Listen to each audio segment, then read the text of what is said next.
రాజకీయ ప్రయోజనాల కంటే కూడా రాష్ట్ర ప్రజల ప్రయోజనాలు, రాష్ట్రం బాగోగులు ముఖ్యం కాబట్టే మేము ఈరోజు ప్రధాన ప్రతిపక్షంగా రాష్ట్ర ప్రజల పక్షాన కేంద్ర మంత్రివర్యులు, కేంద్ర రైల్వే మరియు ఐటీ మంత్రివర్యులు అశ్విని వైష్ణవ్ గారిని గౌరవ పార్లమెంట్ సభ్యులతో సహా కలిసి మా జగదీశ్వర్ రెడ్డి గారు నేను కలవడం జరిగింది. వాళ్ళు ముఖ్యంగా రైల్వే రంగానికి సంబంధించిన కొన్ని సమస్యలు, అట్లాగే ఐటీ రంగానికి సంబంధించి కొన్ని సూచనలు వారికి మేము చేయడం జరిగింది. ప్రస్తుతం రాష్ట్రంలో ఈరోజు మరి ఈ సౌత్ సెంట్రల్ రైల్వే, దక్షిణ మధ్య రైల్వే ఏదైతే ఉందో దీన్ని పునర్విభజన చేసే కార్యక్రమం నడుస్తూ ఉంది. మేము గౌరవ మంత్రి గారికి చెప్పింది ఏమంటే, దయచేసి మీరు కాజీపేట ప్రజల కోరిక, వరంగల్ ప్రజల కోరిక కాజీపేటలో రైల్వే డివిజన్ కావాలని, రావాలని, అందులో భాగంగా దయచేసి కాజీపేటలో ఒక రైల్వే డివిజన్ని ఏర్పాటు చేయాలని చెప్పి మేము వారిని కోరడం జరిగింది. ఇది మా ప్రతిపాదన కాదు, రైల్వే ఉద్యోగులు, రైల్వేకి సంబంధించిన నిపుణులు చెప్తున్న ప్రతిపాదన. మేము ప్రతిపాదించిన ఈ రైల్వే డివిజన్లో కాజీపేట, బల్లార్షా, పెద్దపల్లి, నిజామాబాద్, కాజీపేట, ఎర్రుపాలెం, డోర్నకల్, మనుగూరు, మోతమర్రి, విష్ణుపురం, కాజీపేట, వంగపల్లి సెక్షన్లు ఉండాలని సూచించాం. రైల్వే ఉద్యోగులు కూడా ఈ విషయంలో సంపూర్ణ మద్దతు తెలియజేస్తూ ఉన్నారు. ఇక్కడ విషయం ఏమంటే 900 కిలోమీటర్లు మాత్రమే ఉండే గుంటూరుని ఒక డివిజన్గా చేస్తూ ఉన్నారు. మాకు ఆ విషయంలో అభ్యంతరం లేదు. అట్లాగే 2200 కిలోమీటర్లతో విజయవాడ, గుంతకల్ డివిజన్ పనులు కూడా జరుగుతూ ఉన్నాయి. మరి ఇక్కడ కాజీపేటలో దాదాపు 2000 కిలోమీటర్ల ట్రాక్ ఉంది కాబట్టి దీన్ని కూడా డివిజన్గా ఏర్పాటు చేయాలని కోరాం. అట్లాగే మా రవిచంద్ర గారు కూడా కొత్తగూడెం డివిజన్ ఏర్పాటు చేసే సాధ్యాసాధ్యాలు పరిశీలించాలని చెప్పి వారు కూడా వివరంగా మరి మంత్రి గారికి రిప్రజెంటేషన్ కూడా ఇవ్వడం జరిగింది. సో కాజీపేట డివిజన్ అనేది ఒక డిమాండ్గా, అట్లాగే కొత్తగూడెం డివిజన్ అనేది మరొక డిమాండ్గా సాధ్యాసాధ్యాలు పరిశీలించి ఏ రకంగా చేస్తే బాగుంటుందో మరి న్యాయం చేయాలి అని చెప్పి వారికి కోరడం జరిగింది. అట్లాగే మీరు హైదరాబాద్ నుంచి కరీంనగర్ దాకా ఉన్న కొత్తపల్లి మనోహరాబాద్ రైల్వే లైన్ ఏదైతే ఉందో, పెద్దలు కేసీఆర్ గారు ఆనాడు కేంద్ర మంత్రిగా ఉన్నప్పుడు 2004-05 సంవత్సరంలో ఆ రోజు అప్పటి ప్రధానమంత్రి మన్మోహన్ సింగ్ గారిని ఒప్పించి ఆనాటి కరీంనగర్ పార్లమెంట్ సభ్యుడిగా కేసీఆర్ గారు కొత్తపల్లి, మనోహరాబాద్, సిద్దిపేట, సిరిసిల్ల, వేములవాడ మీదుగా చొప్పదండి నియోజకవర్గం మీదుగా కరీంనగర్కు కలిపే ఈ బ్రాడ్ గేజ్ రైల్వే ప్రాజెక్టును ఆ రోజు మంజూరు చేయించారు, దాదాపు 21 సంవత్సరాల కిందట. ఇది మొత్తం 151 కిలోమీటర్ల ప్రతిపాదన. కానీ ఎప్పుడైతే కేసీఆర్ గారు మరి తెలంగాణ ఇవ్వనందుకు నిరసనగా కేంద్ర మంత్రివర్గం నుంచి పక్కకు జరిగారో 2006లో, 2006 నుంచి 2014 వరకు 8 సంవత్సరాలు కాంగ్రెస్ ప్రభుత్వం ఆ ప్రతిపాదనను పూర్తిగా కోల్డ్ స్టోరేజ్లో పెట్టింది, పక్కన పెట్టింది. ఆ తర్వాత తిరిగి మళ్ళీ తెలంగాణ ఏర్పడ్డ తర్వాతనే మళ్ళీ ఇక్కడ కేంద్రంలో బీజేపీ ప్రభుత్వం వచ్చినాక మేము వారిని సంప్రదించి వారికి కొన్ని మరి కీలకమైన నిర్ణయాలు తీసుకోవడం వల్ల ముందుకు కదిలింది. అందులో ఏం చెప్పాము, ఉచితంగా భూసేకరణ మేమే చేసిస్తామని చెప్పి ఆ రోజు రాష్ట్ర ప్రభుత్వ పరంగా మనం ప్రతిపాదించడం జరిగింది. అట్లాగే 3వ వంతు ప్రాజెక్టు నిర్మాణ ఖర్చులో కూడా 3వ వంతు మేము భరిస్తాం, 1/3 కాస్ట్ మేము భరిస్తామని చెప్పాం. ప్రత్యేక ఒప్పందం చేసుకున్నాం. అప్పుడు పనులు 2014 తర్వాత మొదలైనాయి. మరి మొదలైన పనులు మధ్యలో కోవిడ్ వచ్చినా, ఇంకా ఇతరత్ర సమస్యలు వచ్చినా, మోడీ గవర్నమెంట్ సహకరించకపోయినా మనోహరాబాద్ నుంచి సిద్దిపేట వరకు సుమారు 76 కిలోమీటర్ల వరకు రైల్వే లైన్ పూర్తయింది. పూర్తయి అక్టోబర్ 3, 2023 అంటే మేము దిగిపోకంటే 2 నెలల ముందే ఆ 76 కిలోమీటర్లు పూర్తి చేశాం. కానీ మిగతా 75 కిలోమీటర్లు ఏదైతే ఉందో సిద్దిపేట, సిరిసిల్ల, వేములవాడ, అక్కడి నుంచి మనకి చొప్పదండి మీదుగా కొత్తపల్లి పోయేది, ఇంతవరకు మళ్ళీ 2.5 సంవత్సరాల్లో కాంగ్రెస్ ప్రభుత్వం వచ్చింది, మళ్ళీ ఆ రైల్వే లైను మళ్ళీ ఆగమైపోయే పరిస్థితి ఉంది. అందుకే ఇవాళ కేంద్ర మంత్రి గారిని తెలంగాణ ప్రభుత్వం ఇంకా కొన్ని డబ్బులు ఇవ్వాలి. మనం గతంలో చేసుకున్న ఒప్పందం ప్రకారం 416 కోట్ల రూపాయలు మరి ఇవ్వాలి. అది ఇవ్వకపోవడం వల్లనే ఇవాళ కాంగ్రెస్ ప్రభుత్వ సహాయ నిరాకరణ వల్లనే ఆగింది అని చెప్పి మంత్రి గారు కూడా మాకు చెప్పడం జరిగింది. భూసేకరణ మరొక 96 హెక్టార్లు చేయాల్సి ఉంది అని చెప్పి మరి ఇక్కడ రాజ్యసభలో కేంద్ర ప్రభుత్వం మా సభ్యులు ప్రశ్న అడిగితే సమాధానం కూడా ఇచ్చారు. ఇక్కడ వాస్తవం ఏమంటే 20 ఏళ్ల కింద ప్రతిపాదించిన ప్రాజెక్ట్, ఇక సమయం గడిచిన కొద్దీ కాస్ట్ పెరుగుతా ఉంది. అందుకే మంత్రి గారికి గుర్తు చేశాం, మొదలు మంజూరైనప్పుడు 1160 కోట్లు ఈ రైల్వే లైన్ యొక్క అంచనా వ్యయం. ఈరోజు అది 2780 కోట్లకు పెరిగింది, అంటే డబల్ కంటే ఎక్కువైంది. ఈ ప్రాజెక్ట్ వల్ల లాభం ఏంటి ఈ రైల్వే లైన్ వల్ల అంటే, మధ్యలో టెక్స్టైల్ హబ్గా ఉన్న సిరిసిల్ల, మరి ఒక తిరుపూర్ స్థాయిలో తమిళనాడులో ఎదిగేదానికి ఆస్కారం ఉన్న ప్రాంతం సిరిసిల్ల. వాళ్ళ సిరిసిల్ల నుంచి వస్త్ర ఉత్పత్తులు, అపారెల్ పార్క్ కానీ, టెక్స్టైల్ పార్క్ కానీ అక్కడి నుంచి ప్రపంచ విపణిలోకి పోతా ఉన్నాయి, ప్రపంచ మార్కెట్లోకి పోతా ఉన్నాయి. ఇవాళ న్యూయార్క్ దాకా, అమెరికా దాకా కూడా సిరిసిల్లలోని కొన్ని కంపెనీలు తమ తమ టెక్స్టైల్ ఉత్పత్తులను వారు ఎక్స్పోర్ట్ చేస్తూ ఉన్నారు. అట్లాగే పక్కన దక్షిణ కాశీగా పేరుపడ్డ వేములవాడ కూడా అదే సర్క్యూట్లో ఉంది. కాబట్టి రాజరాజేశ్వర స్వామి దేవాలయం అక్కడే ఉంది. లక్షలాది మంది మరి ఆ దేవాలయాన్ని కూడా సందర్శిస్తూ ఉంటారు.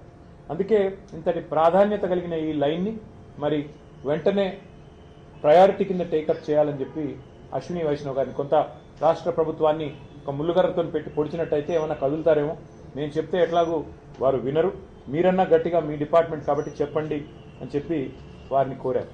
దాంతోపాటు సిరిసిల్ల వేములవాడ రైల్వే స్టేషన్లను కూడా అత్యాధునికమైన సౌకర్యాలతో అమృత్ భారత్ స్టేషన్ పథకంలో చేర్చాలని చెప్పి కూడా వారిని కోరారు.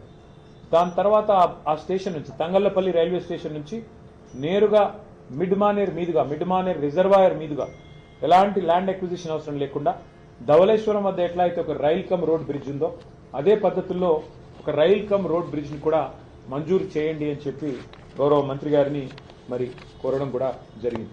అట్లాగే ఇవాళ మీరు గమనించినట్టయితే హైదరాబాద్ నుంచి ఇవాళ వరంగల్ మీదుగా మన కాజీపేట జంక్షన్ మీదుగా మనకు ఢిల్లీ రైళ్లన్నీ వస్తూ ఉంటాయి. అట్లా కాకుండా అటు లోడ్ ఎక్కువ పెరిగింది కాబట్టి రేపు కరీంనగర్ నుంచి ఇటు మంచిర్యాల వైపు నుంచి తీసుకొని పోవాలి రైళ్లు అంటే ప్రత్యామ్నాయంగా ఎలక్ట్రిఫికేషన్ జరగాలి, లేన్ ఎలక్ట్రిఫికేషన్, రూట్ ఎలక్ట్రిఫికేషన్ జరగాలి. ఇవాళ ఈ రైల్వే లైన్ ఏదైతే ఉందో కొత్తపల్లి మనోహరాబాద్, దీన్ని సంపూర్ణంగా ఎలక్ట్రిఫికేషన్ కూడా టేకప్ చేయాలని చెప్పి మంత్రి గారిని విజ్ఞప్తి చేశాము. ప్రధానమంత్రి గారు ఏదైతే చెప్తున్నారో పీఎం గతి శక్తి అని, ఆ లక్ష్యాలు అందుకోవాలంటే ఎలక్ట్రిఫికేషన్ కూడా చేయాలి, తద్వారా లోడ్ కూడా తగ్గాలి అని చెప్పి కూడా వారికి విజ్ఞప్తి చేయడం జరిగింది. అట్లాగే మంత్రి గారికి ప్రత్యేకంగా ఇంకో విషయం కూడా చెప్పాం. వారు ఐటీ మంత్రి కూడా, రైల్వే మంత్రి మాత్రమే కాదు ఐటీ శాఖ మంత్రిగా కూడా ఉన్నారు. కాబట్టి వారికి చేసిన విజ్ఞప్తి ఏమంటే, గతంలో కేసీఆర్ గారి నాయకత్వంలో మేము అన్ని పాత జిల్లా కేంద్రాలలో, ఆదిలాబాద్ కావచ్చు, కరీంనగర్ కావచ్చు, నల్లగొండ కావచ్చు, మహబూబ్ నగర్ కావచ్చు, ఖమ్మం, కరీంనగర్, నిజామాబాద్ అన్ని చోట్ల ఐటీ టవర్లు కట్టాం. మొత్తం ప్రతి చోట 50,000 స్క్వేర్ ఫీట్ల పైన ఐటీ టవర్లు కట్టాం. అట్లాగే వరంగల్లో అయితే జెన్పాక్, ఎల్ఎన్టీ, మైంట్రీ, టెక్ మహీంద్రా, అట్లాగే సాయంట్ లాంటి కంపెనీస్ని కూడా తీసుకొచ్చి వాటితోన అక్కడ కార్యకలాపాలు ప్రారంభించాం. ఎక్కడి పిల్లలకు అక్కడే ఉద్యోగ అవకాశాలు రావాలి, ఎక్కడి పిల్లలు అక్కడే మరి వారు తమ తమ జిల్లాల్లోనే తమ తమ ప్రాంతాల్లోనే హైదరాబాద్కి వలస వచ్చే అవసరం లేకుండా మరి బ్రహ్మాండంగా అక్కడే స్థిరపడాలన్న కోరికతో ఈ ఐటీ హబ్లు అత్యాధునికంగా 10 కేంద్రాల్లో మేము కట్టాం. ఇవాళ అవన్నీ కూడా కాంగ్రెస్ ప్రభుత్వం వచ్చిన తర్వాత దివాలా తీసి బూత్ బంగ్లాలుగా మారిపోయే పరిస్థితి వచ్చింది. అందుకే ఇవాళ కేంద్ర మంత్రి గారిని ఏం కోరామంటే, ముఖ్యంగా వరంగల్ అనేది హైదరాబాద్ తర్వాత 2వ అతిపెద్ద పట్టణం తెలంగాణలో, 10 లక్షల జనాభా ఉన్న పట్టణం, బ్రహ్మాండంగా పెద్ద ఎత్తున కాలేజీలు, పెద్ద ఎత్తున విద్యార్థులున్న ప్రాంతం వరంగల్. అక్కడ మంత్రి గారిని మేము కోరింది, మీరు మా గతంలో చేసిన పనులన్నీ వారికి వివరించి చెప్పాం, కానీ ఈ 2 ఏళ్లలో ఐటీ గ్రోత్ మందగించింది. ఇది మేము చెప్తున్న మాట కాదు, మేము చేస్తున్న ఆరోపణ కాదు. 9,46,000 ఉద్యోగాలు మేము మా ప్రభుత్వం వైదొలిగిన నాడు హైదరాబాద్, తెలంగాణలో 9,46,000 ఐటీ ఉద్యోగాలు ఉన్నాయి. మరి ఈరోజు మన రాష్ట్ర ప్రభుత్వం వాళ్ళు చెప్తున్న మాటలే, గవర్నర్ గారి ప్రసంగంలో చెప్పారు 7,000 ఉద్యోగాలు తగ్గాయి, ఇప్పుడు కేవలం 9,39,000 ఉద్యోగాలు ఉన్నాయని. మొన్న బడ్జెట్ ప్రసంగంలో బట్టి విక్రమార్క చెప్పారు, ఆర్థిక మంత్రి గారు, డిప్యూటీ సీఎం గారు, కేవలం 9,39,000 అంటే మేము దిగిపోయిన నాడున్న ఉద్యోగాల కంటే 7,000 ఉద్యోగాలు ఇవాళ రాష్ట్రంలో ఐటీ రంగంలో తగ్గినాయని చెప్పి రాష్ట్ర ప్రభుత్వమే స్వయంగా ఒప్పుకుంటా ఉంది. దీనికి కారణాలు ఏమైనప్పటికీ ఇవాళ మంత్రి గారిని మేము అడిగింది ఏమంటే, ఇన్ఫ్రాస్ట్రక్చర్ ఉంది, వరంగల్లో బ్రహ్మాండమైన ఐటీ హబ్ కట్టినాం, అక్కడ ఒక India AI center, India artificial intelligence centre, India data lab వరంగల్లో కేంద్ర ప్రభుత్వం అక్కడ ఉన్న ఇన్ఫ్రాస్ట్రక్చర్ను వినియోగించుకుని ఏర్పాటు చేయండి. హైదరాబాద్ తర్వాత అంత ప్రాముఖ్యత ఉన్న నగరం వరంగల్, కాబట్టి తెలంగాణలోనే మరి 2వ అతిపెద్ద నగరం వరంగల్, అక్కడ ఏర్పాటు చేయండి ఇండియా ఏఐ ల్యాబ్, ఒక ఇండియా ఏఐ సెంటర్ లేదా ఇండియా ఏఐ డేటా ల్యాబ్ ఏర్పాటు చేయండి అని చెప్పి కొత్త పాలసీలో భాగంగా వారిని కోరడం జరిగింది. అట్లాగే కరీంనగర్, ఖమ్మం, అక్కడ సైబర్ సెక్యూరిటీకి సంబంధించిన ఒక ఆర్టిఫిషియల్ ఇంటెలిజెన్స్ కేంద్రాన్ని ఏర్పాటు చేయండి, సెంటర్ ఆఫ్ ఎక్సలెన్స్ ఏర్పాటు చేయండి అని వారిని కోరాం.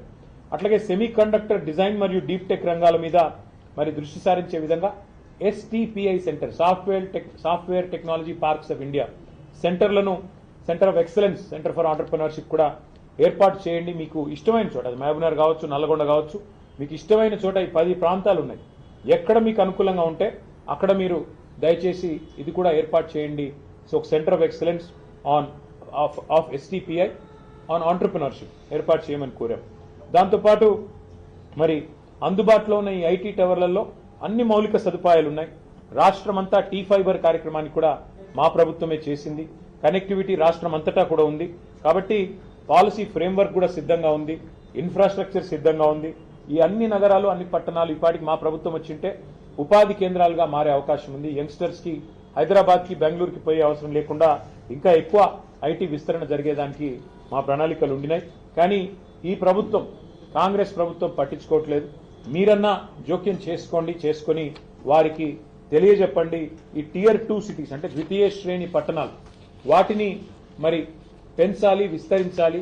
ప్రపంచవ్యాప్తంగా ఉన్న ట్రెండ్కు అనుకూలంగా మనం కూడా AIని వినియోగించుకోవాలి, ఆర్టిఫిషియల్ ఇంటెలిజెన్స్ని.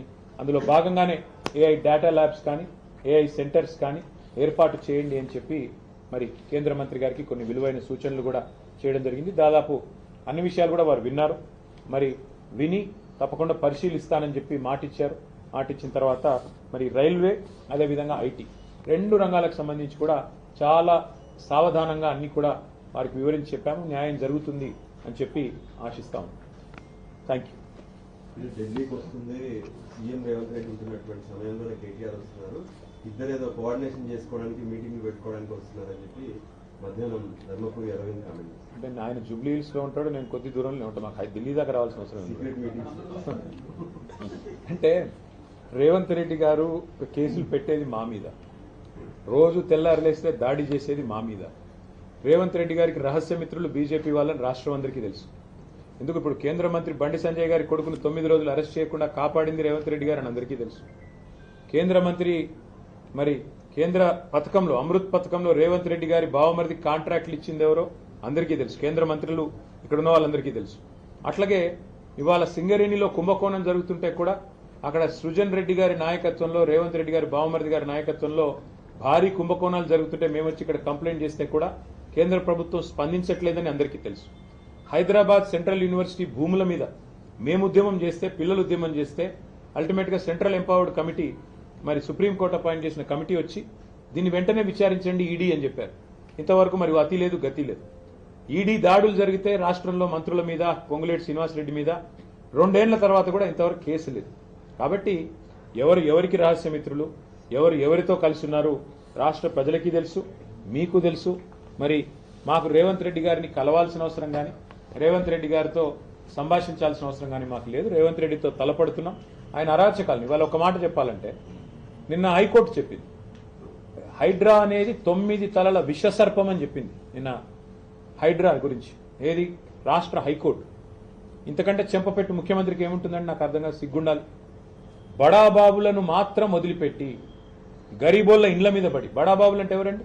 రాష్ట్ర రెవెన్యూ మంత్రి పొంగులేటి శ్రీనివాసరెడ్డి ఇల్లు చెరువులో ఉంటుంది, దాన్ని హైడ్రా ముట్టదు. రాష్ట్ర ముఖ్యమంత్రి గారి సోదరుడు ఇల్లు FTLలో ఉంటుంది, దాన్ని హైడ్రా ముట్టదు. రాష్ట్ర మంత్రులు వివేక్ గారు, శాసన మండలి చైర్మన్ సుఖేందర్ రెడ్డి గారు, రాష్ట్రంలో ఇంకా కీలక నేతలు చాలా మంది బిల్డింగ్లన్నీ చెరువుల్లో ఉన్న, షికాల్లో ఉన్న వాటిని మాత్రం హైడ్రా ముట్టదు. ఎవరిని ముడుతుంది హైడ్రా? బీద, బిక్కి, మధ్యతరగతి ప్రజలు. నేను అడుగుతా ఉన్నా ముఖ్యమంత్రిని, కబ్జా కోరులు అంటున్నావు, అందరికంటే పెద్ద కబ్జా కోరులే నీ అన్నదమ్ములు కదా. అందరికంటే ఎక్కువ ఆస్తి దోస్తున్నది, అందరికంటే ఎక్కువగా ఇవాళ విధ్వంసం చేస్తున్నది నీ మంత్రులు కదా. 1 కోటి ఎకరాలు నిషేధిత జాబితాలో పెట్టింది నీ మంత్రి కాదా? కేసీఆర్ గారు దిగిపోయినాడు, కేసీఆర్ ప్రభుత్వం దిగిపోయినాడు. రాష్ట్రంలో నిషేధిత భూముల సంఖ్య ఎంత అంటే, మొత్తం సైజ్ ఎంత అంటే 16 లక్షల ఎకరాలు. ఇవాళ 1 కోటి ఎకరాలకు చేరుకుంది. ఏ కారణం చేత పెడుతున్నారు 1 కోటి ఎకరాలు? 30% కమిషన్లు తీసుకోవట్లేదా నీ మంత్రులు? కబ్జా కోరులు, భూదందాలు చేసేది, భూమిని ఇలా భూహారతిలాగా మింగుతున్నది నీ ప్రభుత్వం కాదా? నీ మంత్రులు కాదా? ప్రజలకు తెలియదా? కాబట్టి హైడ్రా పేరిట నువ్వు సృష్టిస్తున్న అరాచకం, పేదవాళ్ళ ఇల్లు కూలగొడుతూ, హైదరాబాద్లో ఒక ఇల్లు కట్టాడా 2 ఏళ్లలో, 2.5 ఏళ్లలో? ఎన్ని ఇల్లు కూలగొట్టావు నువ్వు? కొన్ని వేల ఇల్లు హైదరాబాద్లో కూలగొట్టి ఒక్క ఇల్లు కట్టకుండా, ఒక్క ఇటుక పెట్టకుండా విధ్వంసం సృష్టించి రియల్ ఎస్టేట్ను కుప్పగూల్చి నువ్వు డబ్బులు చేసుకుంటున్నావు. పెద్ద పెద్ద ఈ బిల్డర్లు ఇవాళ చెరువుల్లో ఇండ్లు కడుతున్నారు.